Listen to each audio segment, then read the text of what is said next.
I think I'm reaching a point in my gaming life where I tend to look for one of two types of game. I either play for hobby. I either choose something that's breezy, easy to pick up and play, very low investment, like say Tetris, that I get stuck into multiple times a year, can easily dip in and out at your leisure. Or I might go for kind of like an experience being like something that's like not too long, but it's kind of like a bit weird, a bit different. Maybe it's kind of notable for some reason. It's going to stand out as just being something to play that I hadn't played, can add to, my brain history noggin type thing. I want to talk about a game called Harold's Walk, because Harold's Walk is an experience. This is testing everyone's knowledge here, a surreal experimental platform game that was on the 3DS that I played and loved a long time ago, and I mentioned in relative passing on the podcast, because we used to talk about games lickety-split, and now we don't. But for reasons unknown, Harold's Walk has inexplicably been ported, remade, remastered, expanded, whatever terms you want to use, for Steam sometime in the last 12 months by the original developer. I beat the original game 100% on the 3DS, and it took maybe an hour back when I did that a few years back.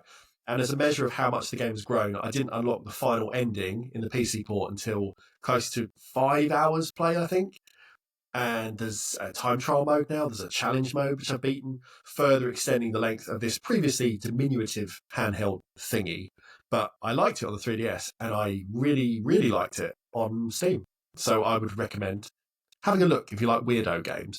On paper, it's essentially just a collectathon platform game. You're dropped into a stage, you head off in search of donuts and crowns, which are the two in-game collectibles. And stages often look, if we're being charitable, a bit like a first draft of someone making a game, or partly unfinished, or in some cases very undercooked. You can very much see the low polygon aesthetic of the 3DS screaming through the presentation here. But the more time you spend in each of these weird spaces, the more it starts to feel, to me at least, that the oddness of the whole world is kind of by design, like by at least part intention. And it's undercooked, but not because it's in error, more because it's meant to be enjoyed al dente. It's deliberate. There is definitely a deliberateness to it. I've played enough games now to get a feel for when a game is unpolished because a developer is a relative newcomer and maybe doesn't quite know what they're doing. If you think back to the game Minty played, God knows how long ago, called Woodle Tree Adventures. Oh, jeez, yeah. That was a 3D platform game, but if you played it, it just felt bad because it was a developer just finding their feet, I guess. But sometimes a game feels like that because it's making aesthetic choices to try and say something or do something or be something. Harold's Walk, to play it now on the PC, it feels like maybe it's a commentary on the collect 'em up genre itself, seeing like how far you can sort of tease out the core design principles of jumping and collecting before a game stops being recognisably a 3D platformer as we've understood it, basically post Mario 64. Mm-hmm. Or it could be, because it's a game that has multiple endings and a lot of hidden meta progression, a game that wants to tell a wider story too. For the first hour, and indeed basically all of my 3DS playthrough, Harold was just a platforming avatar stand-in. He's a little horrible squat man wearing a crown. He's horrible to look at, but he's just there. And playing it, I was like, it's a platform game. It doesn't matter who I'm controlling. It doesn't matter what I'm controlling. They're just essentially like a chess piece, like moving about a 3D board. But in the same way, it doesn't matter if, you're the car or the dog when playing Monopoly. Harold could have been anything. He was a little troll man, but he could have been an untextured cube. It wouldn't have made any difference. But as you play it, with this kind of low poly world and the environmental storytelling and these other little bits that you kind of unlock, Harold's stumpy ugliness and the lack of care the character seems to have had afforded it starts to have intentionality too. So it's like the more time you put in, the more you're rewarded for just meeting it on its own terms, I think. Like the worlds we run and jump through within games are obviously a construct. We understand games are not real for the most part, but Harold's Walk starts to explore how far we can operate like a construct within a construct, a sort of like Inception gaming, because the stuff happening in game does kind of have another reality behind it, I guess. Starts to loosely become a game about games in a strange way, even if it's never that explicit in its direct kind of storytelling and messaging. But I really like it. I'm sure some will listen to this and then look at a screenshot of Harold's Walk, which I think you are doing right now, and argue that I could be reading far too much into this game. But to those people, I would make the assertion that it's me who has now played this to completion across 2 platforms, and given its relatively low install base, I'm dubious that many others can say the same. You can't even get it on the 3DS anymore unless you go via alternative means.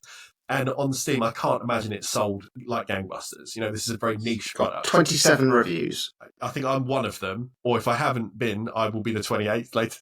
The genre trappings mean that you can play this as a straight-up stage-based platformer if you want. But below the genre tags and sort of codified platforming conventions, stuff like that, it does do more. And, I'm not going to embarrass myself and suggest it's better than Mario Odyssey or Astrobot or anything like that, because I'm not unwell, but I would be prepared to at least argue that it's probably more interesting. I think it is doing more interesting things, even if it's got a lot less polish than kind of a big first party thing for Nintendo or Sony or whatever. So yeah, Harold's Walk, if you're a weirdo like me, if you like kind of odd sort of weirdo games, I would definitely say put it on your wish list, grab it on sale for a few quid, and potentially have a really cool time. Have you seen a game called Lunistis? That's the one that kind of has like a PS1 Saturn aesthetic. I've seen it, but I've not played it. Yeah, I mean, just as a quick glance, it sort of reminded me of that because it's that sort of deliberately low poly experience. It's a 3D platformer / collectathon. It's really, I mean, it's a really, really good game. I played it after I played like Unbox. Yes.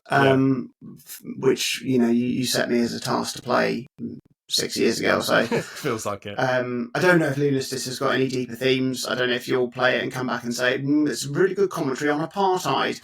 Or, you never know. You never know. You never know. It might be. It might be. But it was a really good game. I'd recommend, I recommend playing it. So, yeah.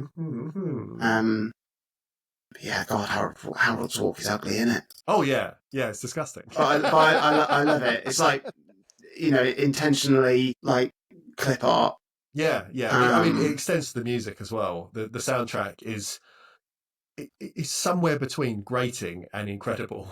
Like, it's really strange that I was humming the weird tunes after I'd stopped playing. But at the same time, I was thinking, but did I enjoy it? Did I like that music? So I don't know. It's one to look at. It's going on my wish list. Well, I think you might get a kick out of it in a weird way.